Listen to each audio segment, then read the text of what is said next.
बदतर हालात थे इस लड़की के। जब खाने को घर में कुछ ना होता था तो कैसे परिवार के लोग एक दूसरे को गले लगाकर रोते थे। एक ऐसी लड़की जिसका वर्तमान का नाम अलका है, लेकिन कैसे संत रामपाल जी ने बता दिया कि यह लड़की पूर्व जन्म में एक डॉक्टर थी,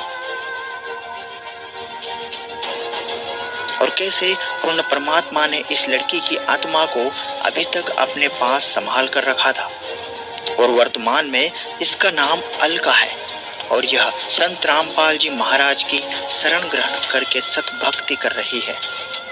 किस तरह काल ने इस लड़की का हाथ पकड़ लिया और संत रामपाल जी महाराज ने फिर किस तरह अपना हाथ बढ़ाकर इस लड़की को मौत के मुंह से बचाया।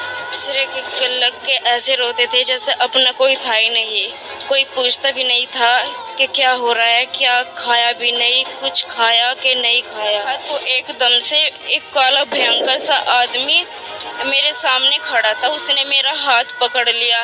गुरुजी कह रहे थे एक तरफ काल खड़ा था, काल ने मेरा हाथ पकड़ा, लेकिन गुरुजी के पास तक मेरा हाथ नहीं गया। मेरे हाथ में बेड की चादर आ गई, मैं बंदी छोड़ के जा बोलती रही। एकदम से आकर के बेटी तू एक सत्या नाम की डॉक्टरनी थी, तेरे कोई औलाद नहीं थी, लेकिन तू मेरी शरण में आई थी, तूने मेरी भक्ति की थी, इसलिए मैंने तुझे अपने पास रख लिया था और कहा था बेटी जब हम खुद चलकर पृथ्वी पर आएंगे उस वक्त आपको भेजेंगे। पूरी कहानी समझने के लिए बने रहिए वीडियो के अंत तक। अगर अभी तक आपने द लाइफ स्टोरी चैनल को सब्सक्राइब नहीं किया है तो सब्सक्राइब कर लें। मेरा नाम अलका है। कहाँ से हैं आप? मैं गांव वैदखेड़ी, जिला शामली, यूपी से आई हूँ। बहन जी, संत रामपाल जी महाराज की शरण में आने से पहले आप कौन सी भक्ति करते थे? संत रामपाल जी महाराज की शरण में आने से पहले मैं सभी देव देवताओं की पूजा करती थी, मंदिर जाती थी, सभी जगह जाती थी मैं, लेकिन मुझे कोई राम नहीं मिल रहा था। मैं बहुत बीमार थी, मेरे मम्मी पापा बहुत ज़्यादा बीमार थे, बहुत दुखी थे, लेकिन ये सब भक्ति करते करते भी कोई लाभ नहीं होता, बजाय लाभ के और नुकसान ही हो रहा था। मेरे पापा को ब्लड कैंसर था, कुछ नहीं राम हुआ, सब डॉक्टर ने जवाब दे दिया था। मेरी मम्मी भी बहुत बीमार थी और मैं भी बहुत बीमार थी, लेकिन हमें कोई। बहन जी, संत रामपाल जी महाराज की शरण में आप कैसे हैं? संत रामपाल जी महाराज की शरण में हमारे गांव के एक संजू भगत जी हैं, जिन्होंने रामपाल जी महाराज का नाम उपदेश ले रखा है। उन्होंने हमें बताया कि वहां जाने से, नाम उपदेश लेने से आपके सब कष्ट दूर हो जाएंगे और आपको मोक्ष मिलेगा ही मिलेगा। क्योंकि मेरे पापा जो हैं वो झाड़ फूक का काम करते थे, एक किस्म के ओझा ही थे वे, मतलब सबको झाड़ते थे, सबको फायदा देते थे, लेकिन इतना सब कुछ करने के बाद भी हमें कोई सुख नहीं मिल रहा था। सबको सुखी करते करते हम इतना दुखी थे कि हम किसी को बता भी नहीं सकते थे।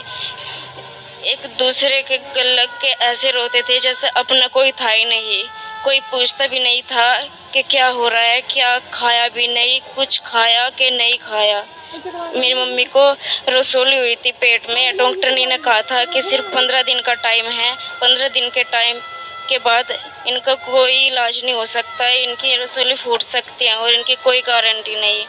फिर हम यहाँ सतलोक आश्रम बरवाला में आए, गुरुजी से नाम उपदेश लिया। नाम उपदेश लेने के बाद ही 15 दिन के अंदर अंदर जो कहा था डॉक्टर ने, ऐसा कुछ नहीं हुआ, मेरी मम्मी ठीक हो गई।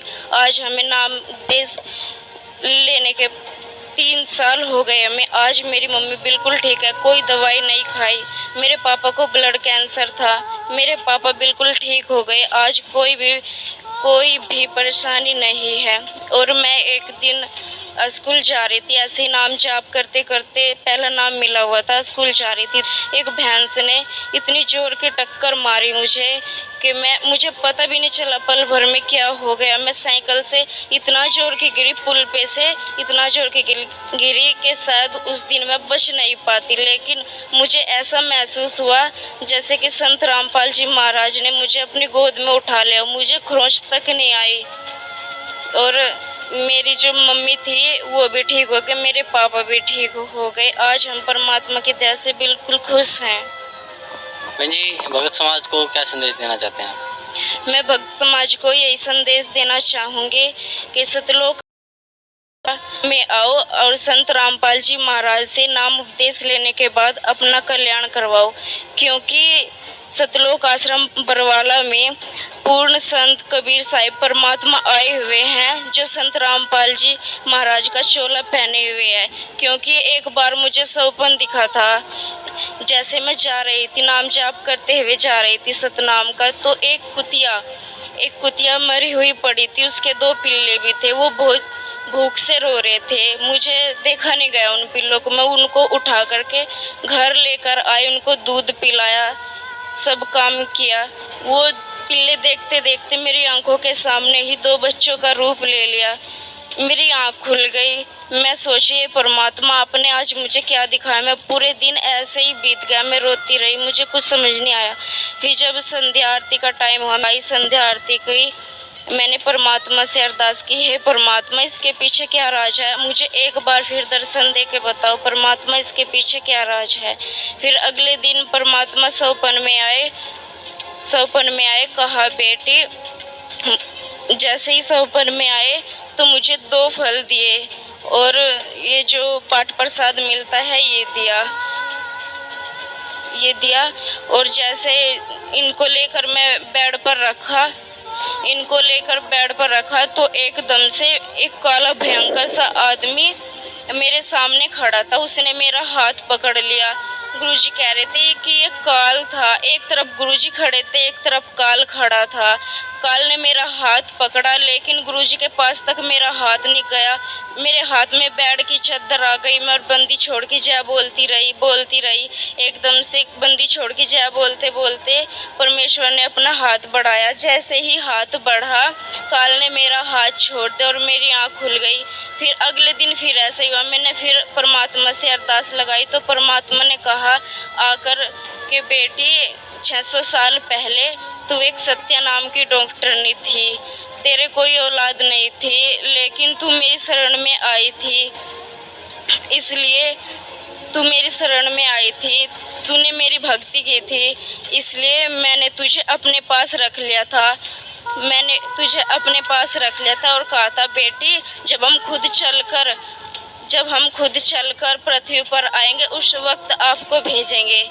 मैं तो भक्त समाज को यही संदेश देना चाहूँगी कि वो परमात्मा कबीर परमेश्वर धरती पर आए हुए हैं, उनसे नाम उपदेश लें।